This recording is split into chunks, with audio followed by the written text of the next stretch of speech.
so glad to see everybody here. What keeps you up at night? Just throw out some.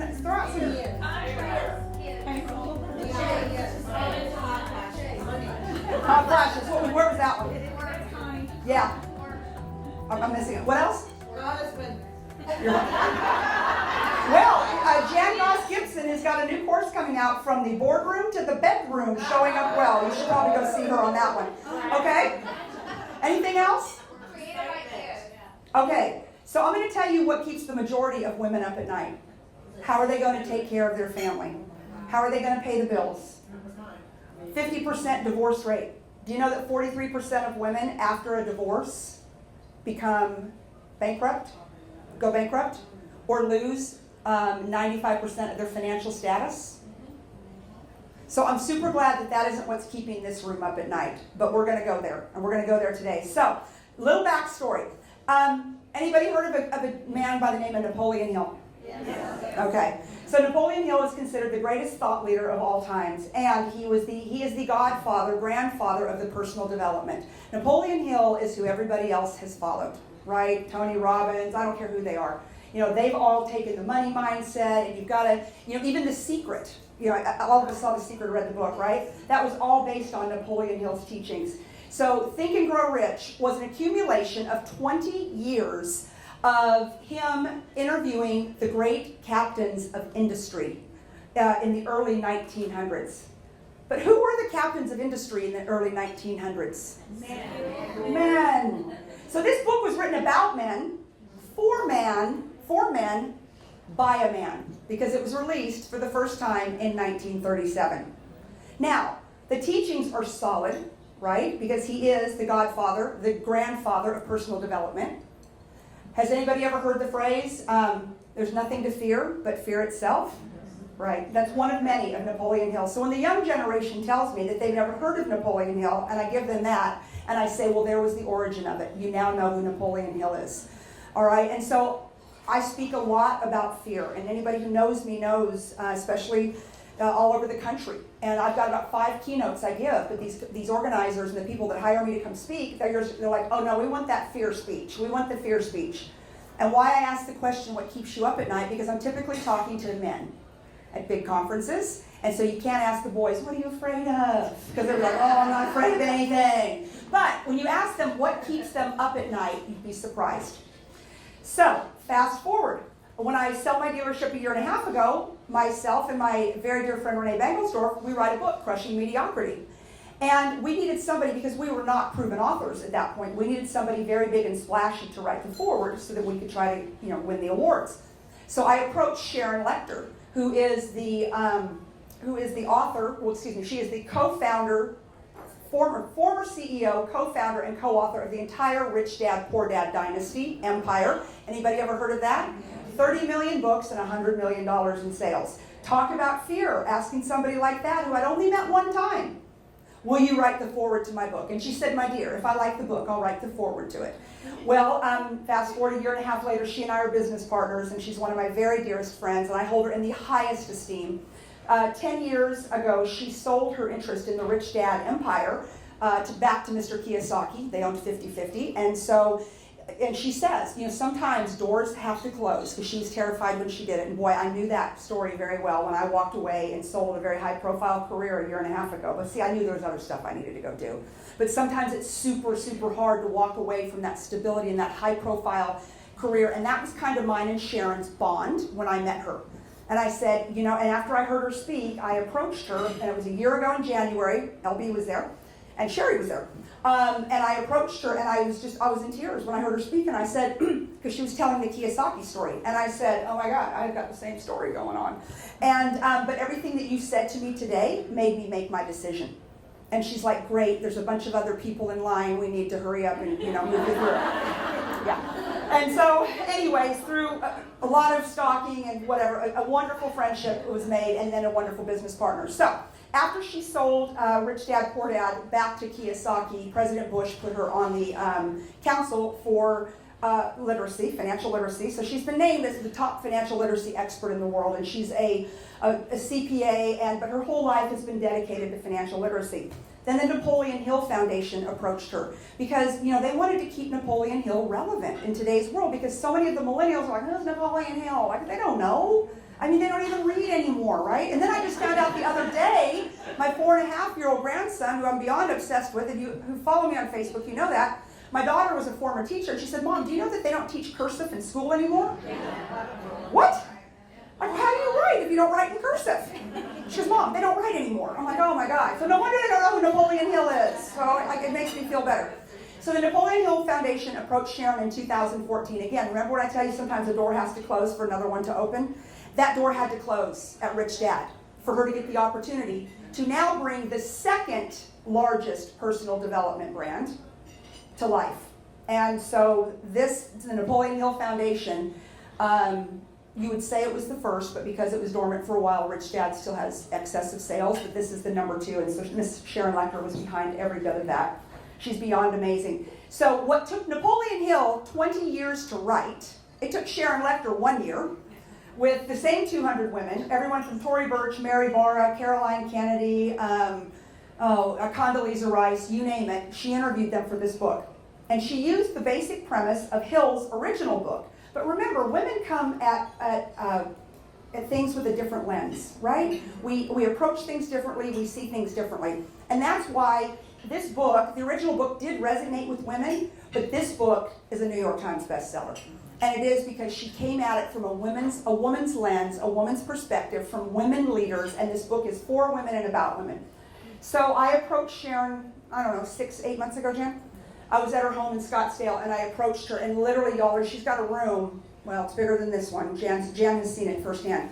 And it's like the Library of Congress, because when you've written 23 books, and you've sold 30 million, you have a few hanging around. And so I'm walking through this whole thing, and the serial entrepreneur that I am, I was like, oh my God, what are you doing with Think and Grow Rich for Women? Now you have to understand, Sharon Lechter's she's set, we'll just put it there.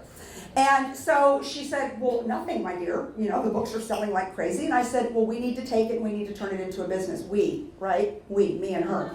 And I said, and I promise you, me and my team will do the majority of the work as long as we can work with your team. And if you could just show up every now and then and just let them meet you, kiss the ring, autograph a book, I would be thrilled.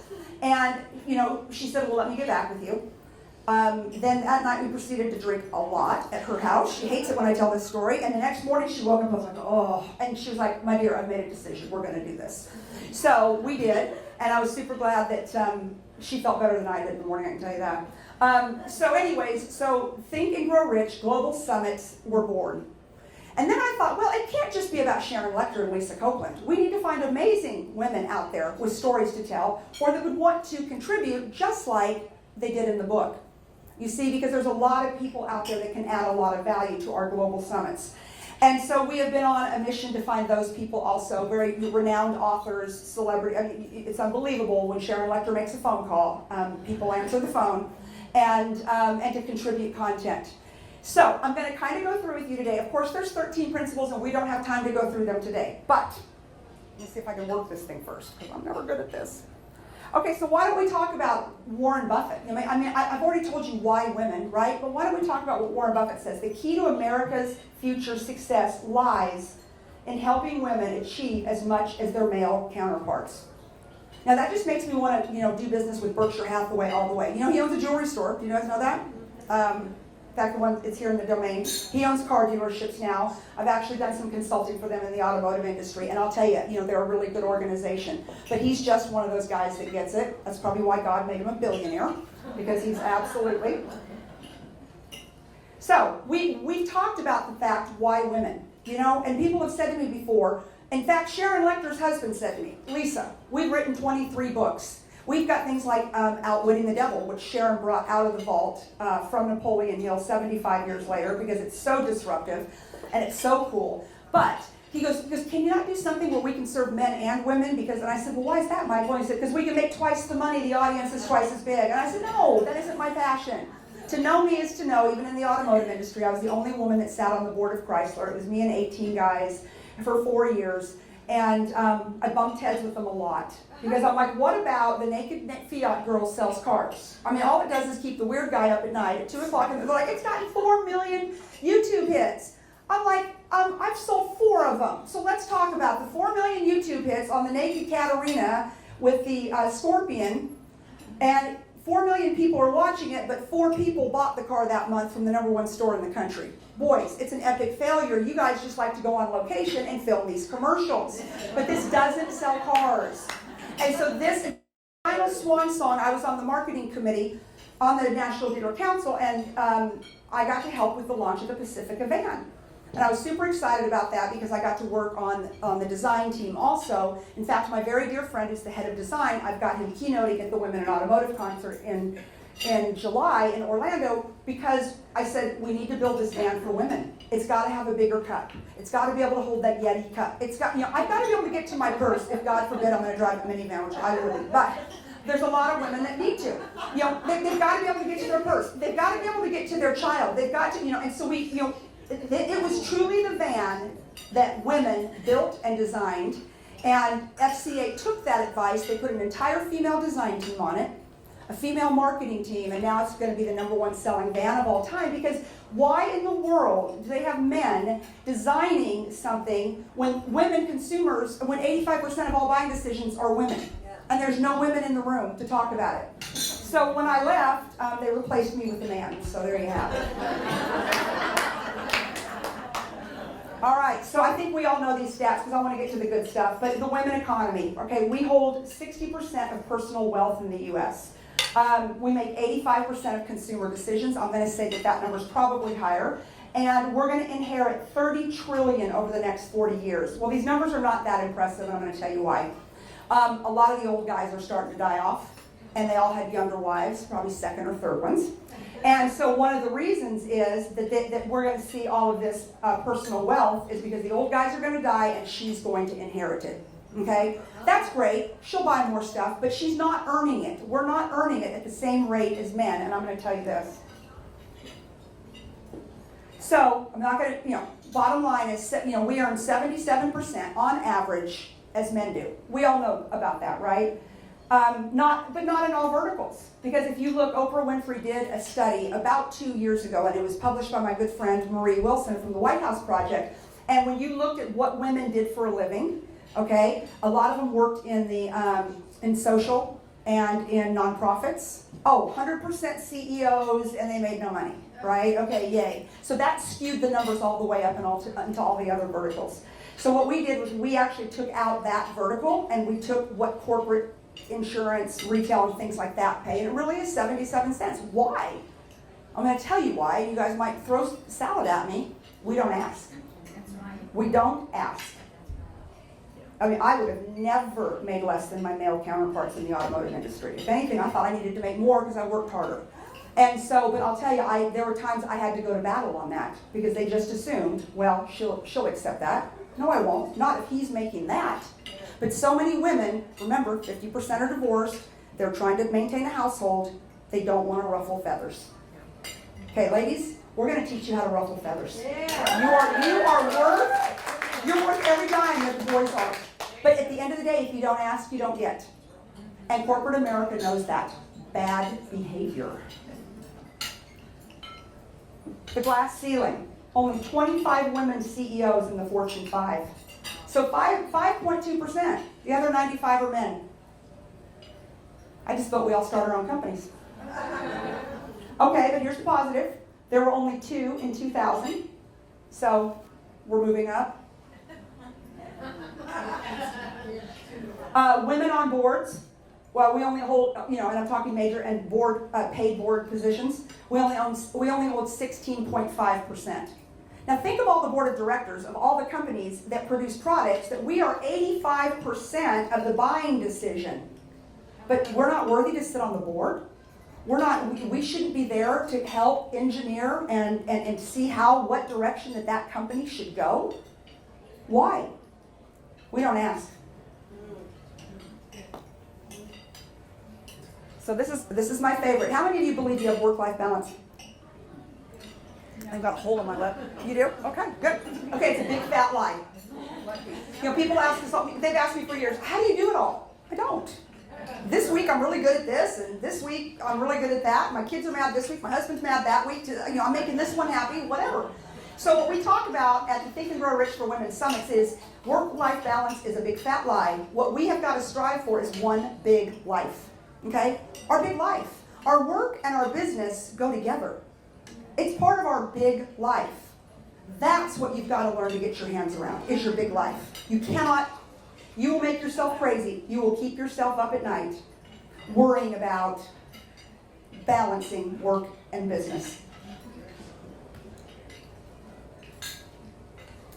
Okay, so 13 steps, I told you guys that. So I'm going to share with you the 4 steps that I use. And again, just because I use them doesn't mean they're right, but they're right for me, and I don't have time to go through 13 of them. Number 1, if you want to have a big life, if there's something that you want to do, whether it's quit your job, retire, start your own company, get on that board, get that CEO spot, make the C-suite, whatever it is, you've got to have a burning desire.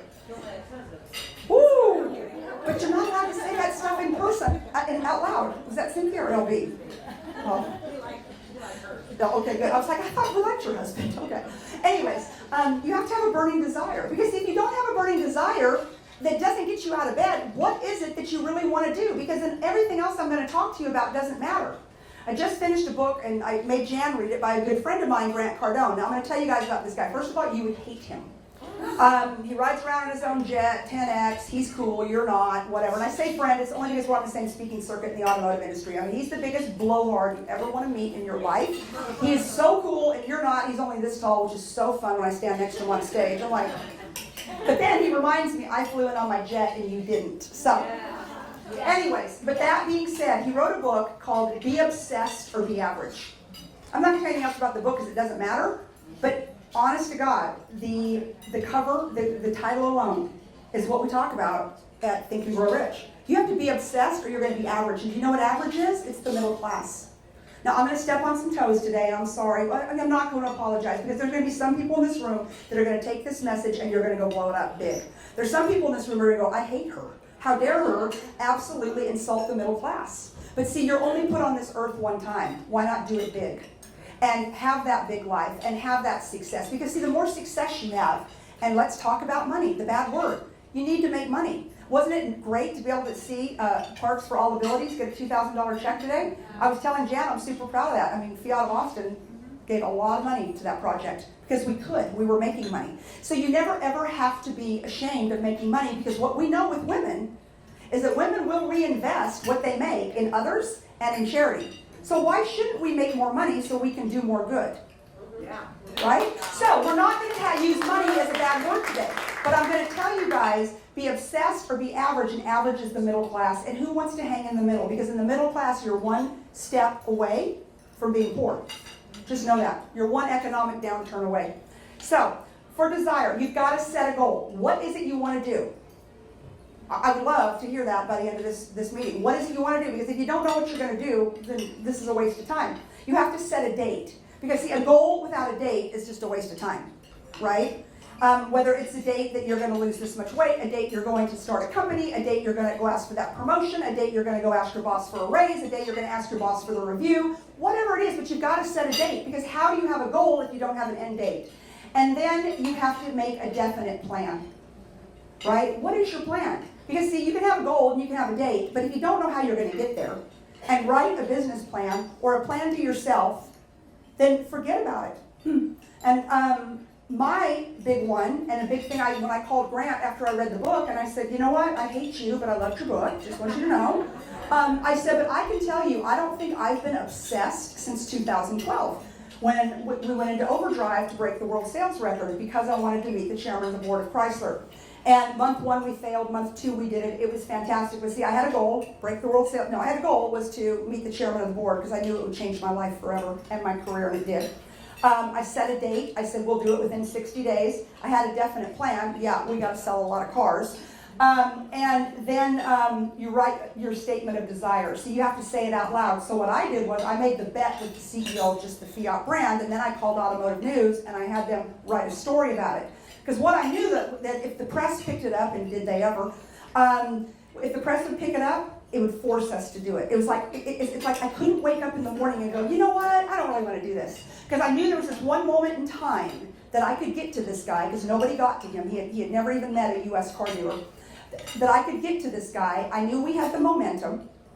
I didn't have the inventory. I was buying it from all over the country. But I knew we had the momentum to get it done. And I thought, but you know, what a pain this is going to be. I'm going to have to work 6 days a week, and my teams are da-da-da. You know, so it'd been real easy to wake up the next morning and go forget about it. But I couldn't, because I called the press. And we issued a press release of this big bet. And so I'm not saying you have to go to those details, but you have to say it out loud, and you've got to find somebody that's going to hold you accountable to it. Okay? Because again, how many times do we say, oh my God, that sounds like something really great to do, and then we don't do it. I mean, I do it all the time when I say, I'm going to lose 20 pounds this month. I'm not touching a carb. It's going to be good, whatever. And the next morning, you know, I eat cereal. And I'm like, well, you know what? I'll start tomorrow. Right? So you've got to have a burning desire. And you know what? If you don't have a burning desire for something right now, that's okay. Because I think there's seasons for that. But I do feel like that a lot of you would show up for a luncheon for Think and Grow Rich for Women because you do have some sort of burning desire. You got something on your brain or some idea you got cooking. Am I right? Yes, ma'am. I love women. God, I'm so happy to work with women versus men. All right, my step 2 toward riches is persistence. It's so easy to quit. It's so easy. I mean, roadblocks are going to come. For me personally, back in 12, the first month, we got to 92. So 100 was breaking the world sales record. We got to 92. And the CEO of Fiat called me. He's like, I'm so proud of you. He's like, don't worry about that stupid little bet. 92, that's great. It's not a world sales record, but you're number 1 in the country. I'm listening to this guy, and I'm like, shut up. I'm like, we killed ourselves to get here, and I'm at 92 cars. I was so mad that night. And that's when I said, I need 1 more month. We need 1 more month on this thing, and I swear to God, at that point, I will, you know, call the press and say I suck. I mean, but please give me 1 more month. And he did. And thank goodness he did. But it was the persistence, because it had been so easy to give up. You know, we were still number 1. The store made a bunch of money. We had never sold 92 cars before. Real easy just to go, But we didn't, and I didn't. Because, see, the goal wasn't to break the world sales record. It was, sort of, but not really. It was for me to meet the chairman of the board. Because I knew if the chairman of the board knew me, that it would change my career. And when I met him, he put me on the board of Chrysler. He built me my own car, like my own edition of a car. And we know each other now. And he's a great reference when I have a consulting gig. I'm like, just call Sergio. He loves me. So, anyways, what is it? Because a lot of times what we have to do isn't the goal, like break a record or make the money or whatever. See, you have to do it so that you can get closer to the real goal. So you need to think about what is Everest for you? What we did at Fiat, to share this story because it's just an easy one to share. We got to the summit, right? You hear about the summit with Everest. We got to the summit breaking the world sales record. Then I got to go to Everest when I met the man. Because when we got to Everest is when everything that I knew would happen. Okay? But what is the summit for you? And persistence is words, not deeds. Excuse me, it's deeds, not words. It's super easy to say, hey, I want to do this. I want my business to hit this. I spoke yesterday for the Women's Council of Realtors. So I love that room, right? Because it's women, they're entrepreneurs, they're salespeople. And I said, and some of them were like, yeah, I'm going to sell 5 houses a month, whatever. I'm like, great, well, what are you going to do about it? Like, tell me. You're going to get to 5, but how are you going to get there? Why 5? Does 5 get you to your income goal? Does 5 get you to the top of the board within your company? Why 5? Because you have to know inside of yourself why you're setting that goal, or it just doesn't make sense. Again, I could have given a rat's ass about breaking the world sales record. Like, that really wasn't what drove me. The goal was to meet the chairman, but I had to do that to do that. So think about that, and that is the breakdown. What do you have to do here at the summit to hit Everest? All right. God, without my glasses, I'm so blind. Direct result of a habit is persistence. Okay? My habit now, for those who follow me on Facebook, is to try to do 6 miles a day on the trail when I'm not traveling. But again, I do it because I should, because I'm old and you need to. But that is my 1 hour to listen to audiobooks, because I've made the decision that no more music, no more anything else. I'm only listening to books that feed my mind. And I'll talk about that, and that's because I'm such a student of Napoleon Hill. Because see, what your mind believes, your mind can achieve, what your mind believes it can, What am I doing here? Yeah, what your mind can conceive, your mind can achieve. Okay? So your brain is the only thing, truly, ladies and gentlemen, in your whole life that you can control. You can control what you put in your head. That's it. I'm serious. You cannot control the weather. You cannot control your spouse. You cannot control your friends. You can't control what they served for lunch today. You showed up. Is that fish? I don't even eat fish. See, I wouldn't have eaten. Yeah, I couldn't control that. But I can control what I do with the 18 hours a day that I'm awake. And I can control what I put in my mind. And the only thing I put in my mind now is what takes my business and myself to the next level. All right, your third steps towards riches is decision. You got to decide. You have to say, okay, I want this so bad. I'm going to be obsessed, or let's not use the word average, or I'm not going to get there. Because unless whatever your why is, if it's so big and you get that obsessed with it, see, it has to be big enough that you go into overdrive on it, right? You are obsessed. It's what you think about. It's how you're going to get it done, whatever that may be. And then, in the meantime, you're thinking about that. Then you're filling your mind with things and knowledge and teaching and people that give you the confidence and the drive and the stamina to keep going with that obsession. Because again, it's super easy to get obsessed about something, but if you're not feeding your mind, then you will never get there. Amen. Boom. Step 4, and this one's so important, and it's the mastermind. So I'm going to tell you a story, and I got permission to tell the story. I told it yesterday, and then I thought, ooh, I better call her and make sure it's okay. I tell it at TWIB. So she told me it was great. So a very dear friend of ours, Melinda Garvey, who is the publisher of Austin Women Magazine. The same time that I met Sharon Lecter for the first time, myself, LB, and Sherry, and Melinda had gone down to this event in San Antonio. So it was a year ago, January. And Melinda was sharing with us this great idea she had. Now, totally an idea, right? Like barely even, it was an embryo. And she said, I really want to do this subscription-based Audible newsletter for women. And we're like, yeah, it sounds cool. Yeah, okay. Like, we're still not kind of getting what it is. And she said, because, what Sharon says, and we all say, you have a business if you solve a problem, serve a need, right? So she solves a problem with On the Dot because she's bringing to you every single morning relatable role models. Because it's super easy to open up any magazine, any blog, any podcast, and it's, we're going to interview Mary Barra today. Well, great. What if Mary Barra and I have the same problems, right? We don't. So it's relatable role models. It's people you can actually get to, people you can aspire to. And we were like, okay, because LB's, of course, genius marketing mind's going into overdrive. And then Sherry's figuring out how to digitize it already. And I'm just in the back going, I think it sounds good to me. Anyways, and so, we're talking about it all the way down there. And she's like, I really want to do this. She said, because I want to enlarge my audience. Because she said, I go and I speak all over the country. And everybody says, oh my God, I wish we had a magazine like yours in Dallas or Houston or Philadelphia or wherever she's speaking. Because, something to highlight women in the community that are local, that are relatable role models. And she said, so this is the way to take it global. It's going to be a lot less expensive to produce than a magazine, and it's something I can get done. We're like, great, that sounds wonderful. So we get down there a day early, and they had a mastermind, like this one, and of women, and your business had to earn over $1 million to be accepted to come to this mastermind.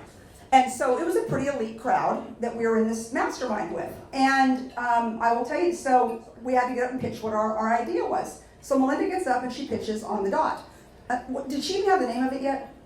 No. I'm sorry, but I remember it. Oh yeah, it was terrible. And anyways, and so her friends, her tribe, her mastermind, which we're going to talk about, which Napoleon Hill says, don't ever trust somebody with an idea, any knowledge of anything you've got going on, if they're not in your inner circle, your mastermind, or your tribe. Because there's a lot of naysayers, haters, and people that are jealous out there that are just going to knock you down. So we get into this mastermind, and there's a famous person in the room, and she's got 1 million Twitter followers. Now, of the 4 of us, I was her fan. Okay? Oh my God, can't wait to meet this woman. Oh my God, remember the whole way down, like I get to meet. Anyways, and because I followed her for years, and so Melinda pitches her idea. And so basically, I know I said it out loud, I don't care.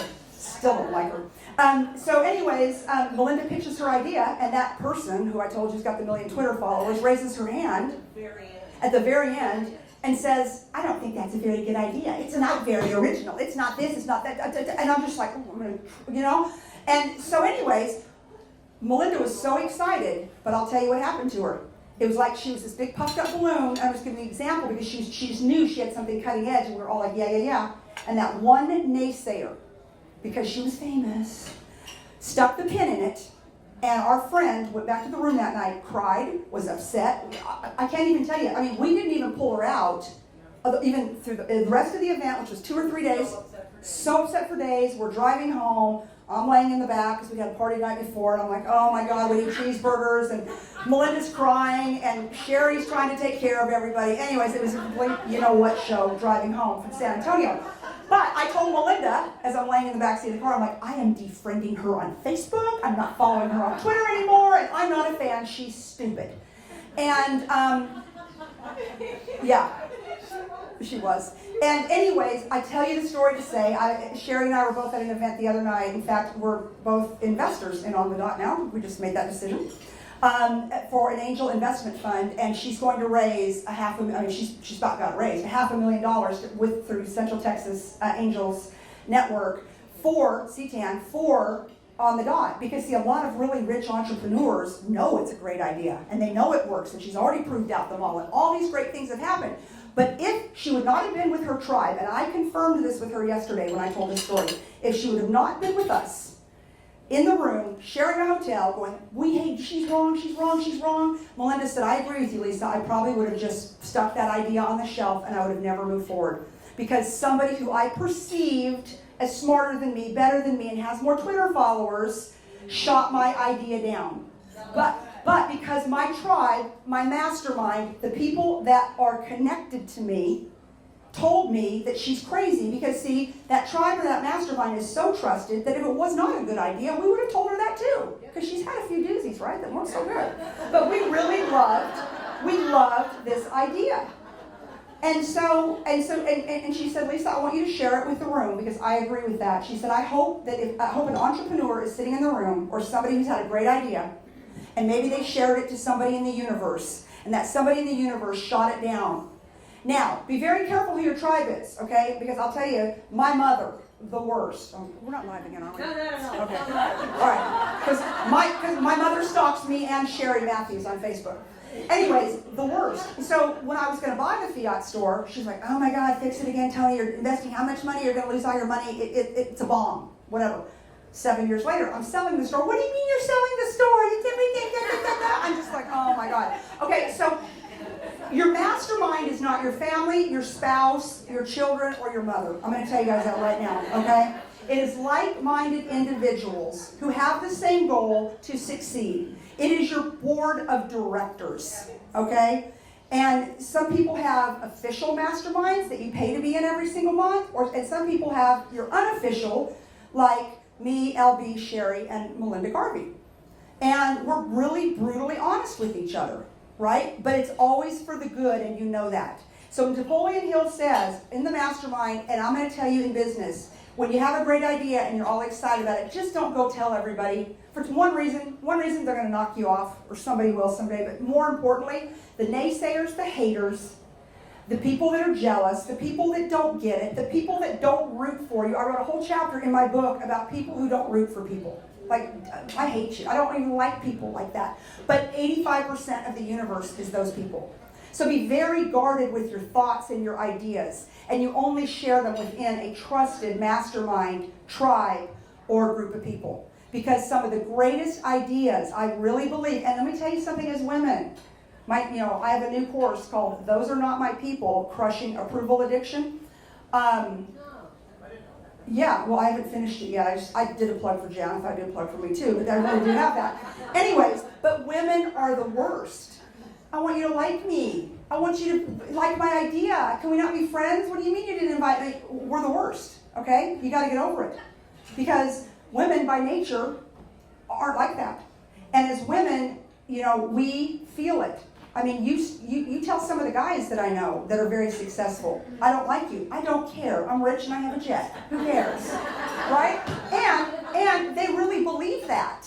They really believe that. I don't care if she doesn't like me. I'm rich and I have a jet. Someone says that to me and I'm like, wow, I wonder what I did. Wonder what I said. Anyways, I don't know that we can ever get rid of that as women. So for me to stand here and say, that I don't get my feelings hurt, sure, of course I do. But what I have learned to do is make my inner circle very small. And then the outer circle doesn't get to hear all my crazy ideas, because in that way they can't shoot me down. Because you see, when my inner circle shoots me down, I trust it. I'm like, okay, that might have been, I really did think that was a good idea. And then Sherry will go, Lisa, we were drinking last night. I'm like, okay, true. So, anyways, as she and LB are drinking at lunch, I'm like, what's wrong with the universe? You guys are drinking and I'm not at lunch. So anyways, so that's my number 4 when it comes to riches, is who is your tribe, who's your mastermind, who are the people that you surround yourself with that will help you get from, well, first of all, get to the summit of Everest, and then go from the summit, to the mountaintops. And boy, you've got to be careful. And my other dear tribe member is Jan Goss-Gibson. In fact, I have a license plate on my car that says "Fear Not," and because I came to her during that time and said, should I do this and should I do not that? And she said, God gave me a word for you this morning, and she said it was to fear not. And I was like, okay, since all the years I've known you, you've never said God told you something about me before, I'm going to go with it. And so basically I went home that night. Now I still owned a car dealership, so I had 600 cars. I owned 600 cars. I bought a license plate for a car that I didn't own. And I sent it to her, and it's Fear Not. And I go, well, I guess I'm going to have to buy a car now. And I wouldn't buy a car unless I sold my dealership, so boom, boom, boom. And so that plate still sits on my car today. Yeah. All right, so the whole reason that the book Think and Grow Rich was written is because they wanted to come up with some sort of personal success equation. Well, Hill at the time didn't really come up with this equation. Sharon Lecter did. So as she wrote the books, and she said, we can go and we can interview 200 women, and we can get all these ideas, but at the end of the day, how do we condense it to this? Okay? Take a picture of this screen. This is your personal success equation. If you can master this, it'll be one big life. All right, so you start with passion. We've already talked about that. You've got to have a burning desire for what you're going to do. Talent always helps. If there's something you want to do in life and you don't have the aptitude for it, either learn it or move on. Because I say, if you cannot monetize a passion, it's a hobby. So, remember that. And then association. Who do you associate? The power of association is probably the most powerful thing that you can have. So that's very obvious, right? The power of association. I should surround myself with the right people. I should build the right tribe. I should be in the right mastermind or whatever, but I'm going to throw this out there. The association also is that there are things in your life you need to get rid of. If you're going to be successful, you need to get rid of some of your associations. That could be with food, it could be with alcohol, it could be with medicine, it could be with the wrong people you're hanging out with. It could be a lot of things. Because see, you can have great associations over here, but if over here you've got something stopping you. So I take that association much deeper than the author does. When she explains it, she doesn't go there. But as a student and a student of Sharon and of Napoleon Hill, that's how I took it. Okay? What are those associations you need to get rid of? And then you have to take action.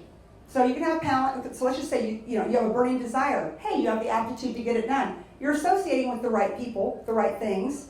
You've gotten rid of some of the other stuff. And I'm going to tell you, sometimes associations are just not calling your mother and telling her what your idea is, right? You're going to have to disassociate some people because they are the dream killers. So, anyways, you're careful what you share with them. Plus, action, which I like to use the word execute. Because, see, we can have the greatest idea in the world, a burning desire, the talent to do it, and know all the right people. But if you don't take the first step, if you don't get the party started, it's never going to happen. And then, of course, Sharon talked about last night, originally the F for faith was not in there. And that's the faith in yourself that you can get it done. Because remember, the naysayers are all going to come at you. It's the faith that your tribe or your mastermind is going to support you. And then I believe that you have to have a faith in a higher power also. And so when you combine passion plus talent with association plus action or execution with faith, there's no way anybody can stop you. But if you're missing one, just one, in this success equation, you're never ever going to hit the pinnacle. You'll never get to the top of the summit. You might, and I was saying summit earlier, I meant to say base camp.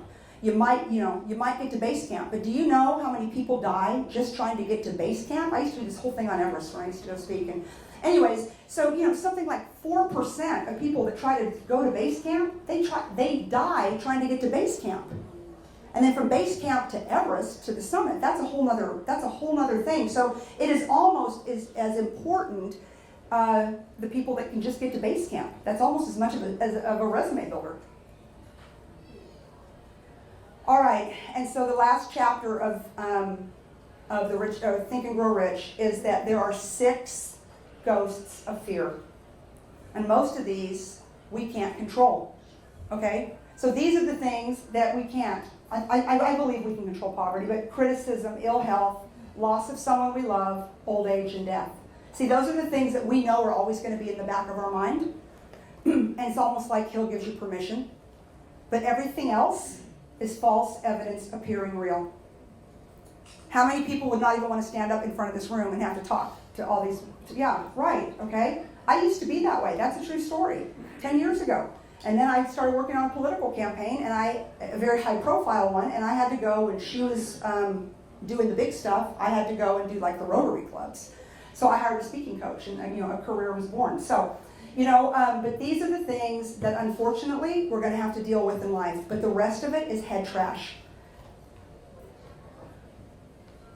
So we're going to talk about the summit we've got coming on July 15th to the Hotel Grand Duca.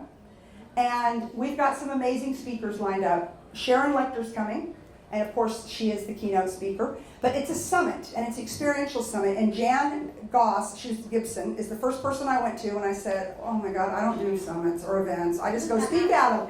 What do I do? And so Jan's really taken the helm. So I'm going to bring Jan up here to talk about the experience. And then I'm going to tell you guys while she's coming up some of the speakers. We've got Lauren Flanagan coming in. She's the CEO of Bell Capital and was named by Inc. and Success Magazine as the #1 venture capitalist fund for women. She's coming to speak, and we're going to have a pitch fest. So if you've got an idea or a business, you're going to be able to pitch to myself, Jan, Sherry, because she just said she's the inventor, Lauren Flanagan, and Sharon Lecter. And the prize is going to be a $25,000 consulting package.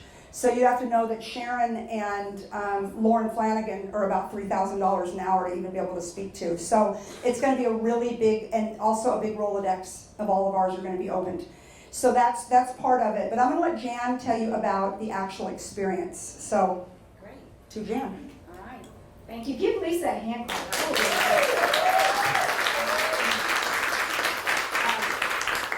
Were you inspired by that? I mean, check your pulse if you weren't, because you're dead if you weren't inspired by that. I really want to extend a special invitation to every single woman in this room to be at the Hotel Grand Duca on July 15th. It's a Saturday. We want you there. This is not a conference. Say not a conference. Come on, say it's not a conference. Yes. Do you want to go to another conference? Oh, me either. This is an experiential summit. How many of you would like to experience high-powered women who are flying in from all over the country and Canada? Yeah.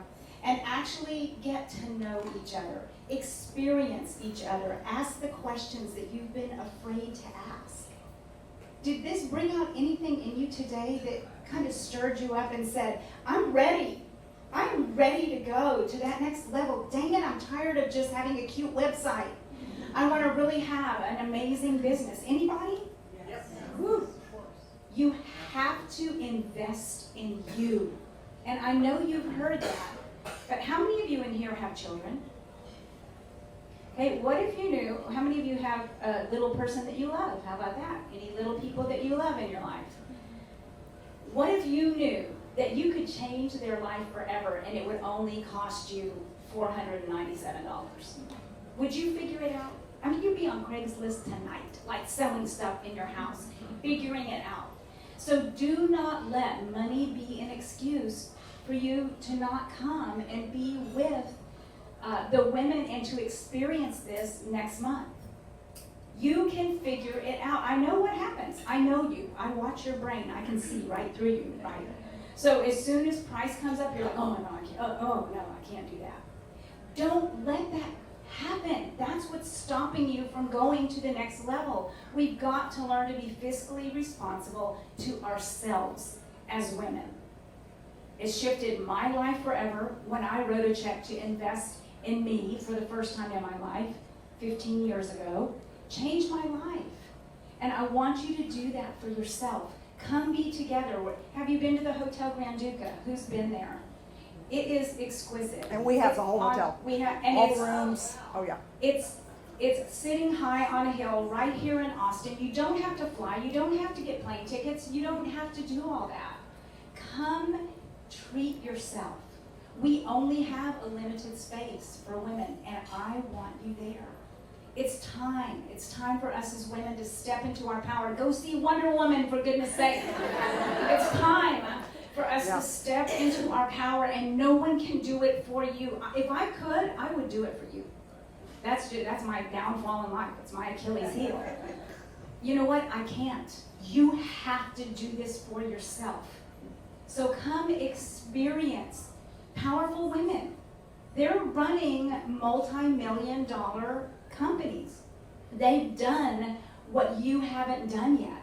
So stop kidding yourself and just swipe your dang credit card. Do it. Yeah, sorry. Why did I not hire you to sell cars? Did I offer you a job one time?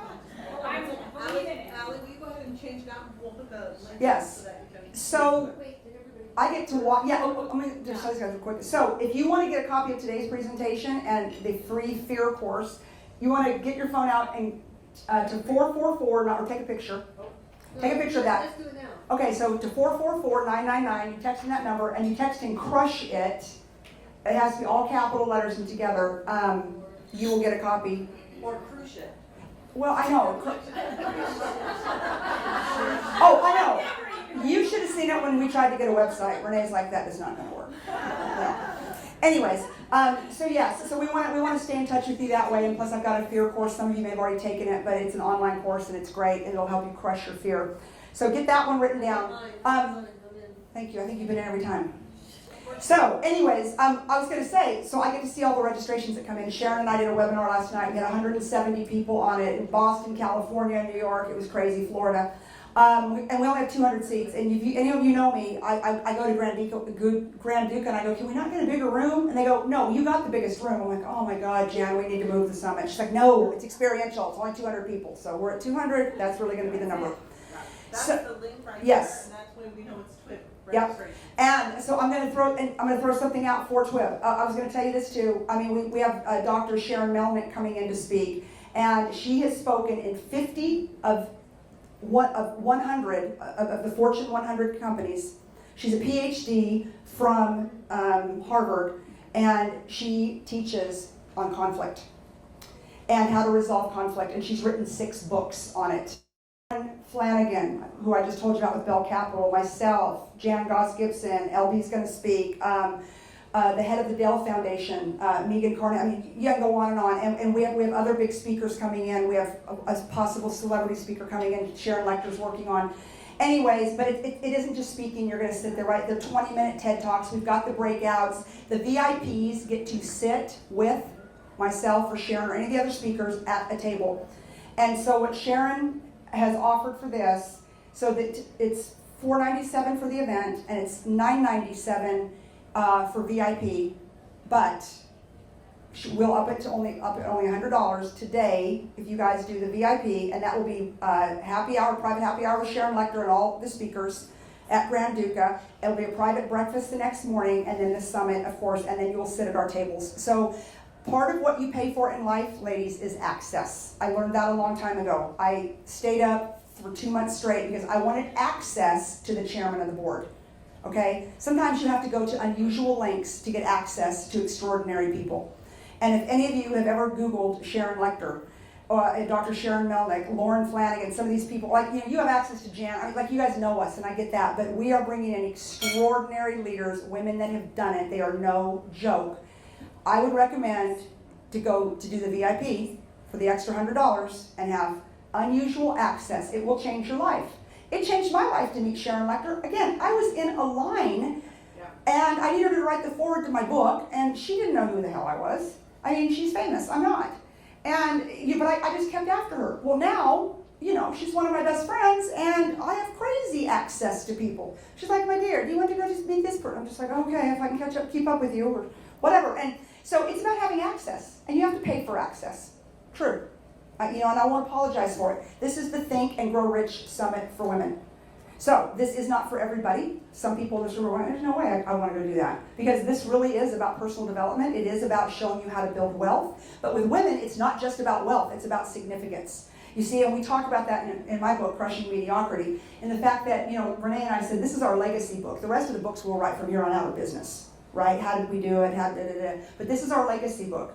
Because, see, at the end of the day, it's just as important to us to be significant, to leave a legacy for our children. We wrote this book, and we were so careful what we did it because we knew that we wanted our kids to read it, our grandkids to read it, our great. I mean, this is the thing that when I'm long gone, and Renee Vangelsdorf is long gone, that our family, and they're probably the only ones at that point will ever pick it up, but our families will read this book, and they will know who we are. It's about building legacy.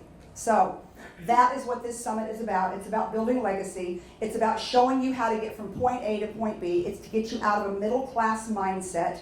How many times that the greatest thought leader in the world and the woman that now was asked to do it and who has created the two biggest personal development and financial brands in the world, you're going to have access. Right? That's just unbelievable. And that was all part of my deal with her when I did this deal. It's like, Sharon, I'm not just going to go do this if our people, our tribe, our masterminds, or our global summits can't have access to you. They don't need me up there hawking books and doing whatever. And she said, they will have access. Here's another example. Sharon and I did a big event in Scottsdale, sold out. And so, of course, and so my friends go, well, we're going to come too. I'm like, I don't know if we can get you seats, but okay. And we're going to come too. And Sharon said, well, if Sherry's going to come, I want to do something more for her than that. So we have lunch she's like, so I'm going to have a lunch with the head of marketing for Cancer Treatment Centers of America. And we're like, oh, okay, she's just coming for the summit, okay, for our event in Scottsdale. And Sherry came and we had the lunch. I got to go, and then, so they're like, oh, maybe your shirts, we can do them in Switzerland and put them in all the hospitals. And Sherry, we're like kicking each other under the table. She's like, I just bought a ticket to come to an event because I want to support you and Sharon, right? And she's like, now I'm sitting in front of the head of Cancer Treatment Centers of America's marketing, who of course is the one that she would need to get her stuff in there.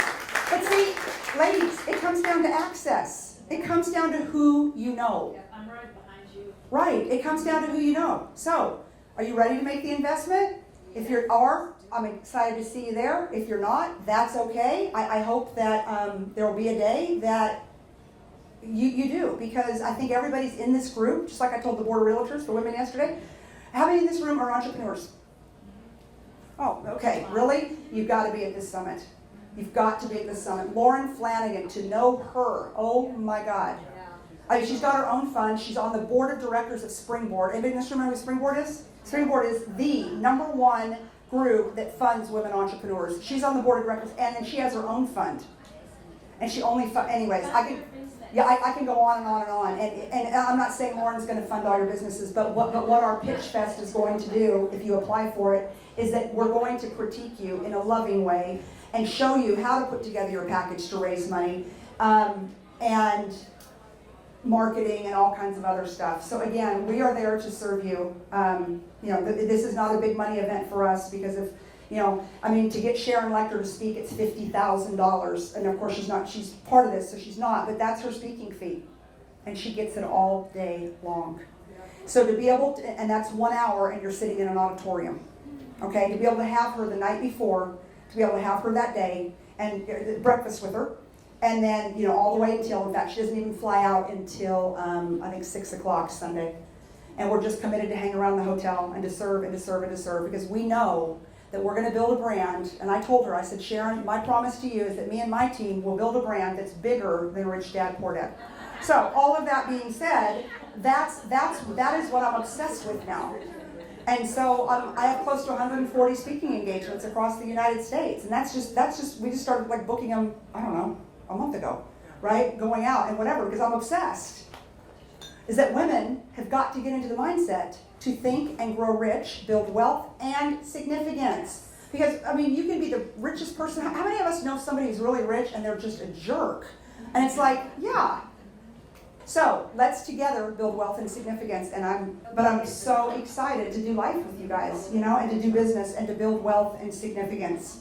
And again, the reason that I broke the world sales record, the only reason I cared to do it is because I wanted access. And this is a lot easier to get access. I mean, I would have loved to have written a $597 check.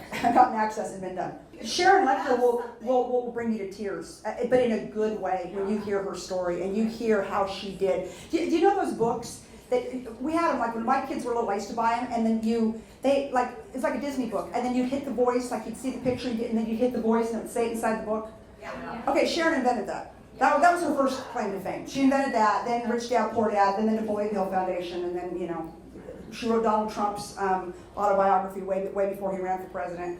But what's nice too is that Sharon wasn't always this rock star, amazing. No. She had her triumphs and tragedies. She lost her son. It just, and you sit there and you go, she's like me. She's just like us. And so this is great opportunity to sit with all these people who will mastermind together to help each other grow. Yeah, and I'm telling you guys, it is sold out at 200. I mean, all I'll end up doing is just adding a second summit is what I have to do. I mean, told you about that, yeah. But we're going to have to add a second summit most likely. If we just say no. Who wants to pitch? Who wants to feature? Who wants to get in front of those powerful Estephania, of course. Yes.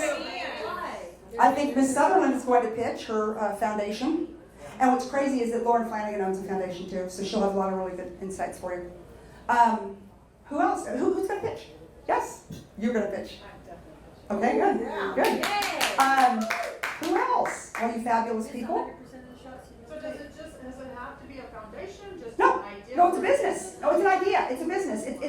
It's a whatever. So for example, Lauren, of course, owns her own fund who funds women businesses. I'm not saying she's going to fund you, but if she can't, it's worthy. She might, or she might send you somewhere else. You know, for me, like, you know, what I'm going to be critiquing is the sales and marketing piece of it, right? It's like, you know, what is, and if Sharon's going to look at the financial piece of it and see if you've really got a sound business. Because remember, lots of people have hobbies. If you cannot monetize them and you cannot make money, then it's, you know, a passion, it's a hobby.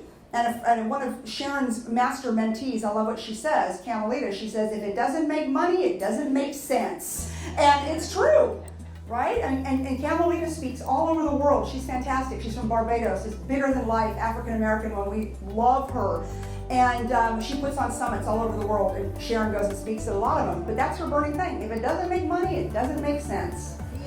Yeah. And so we're going to show you how to make money if it makes sense. We are there. Yay! Good. Okay.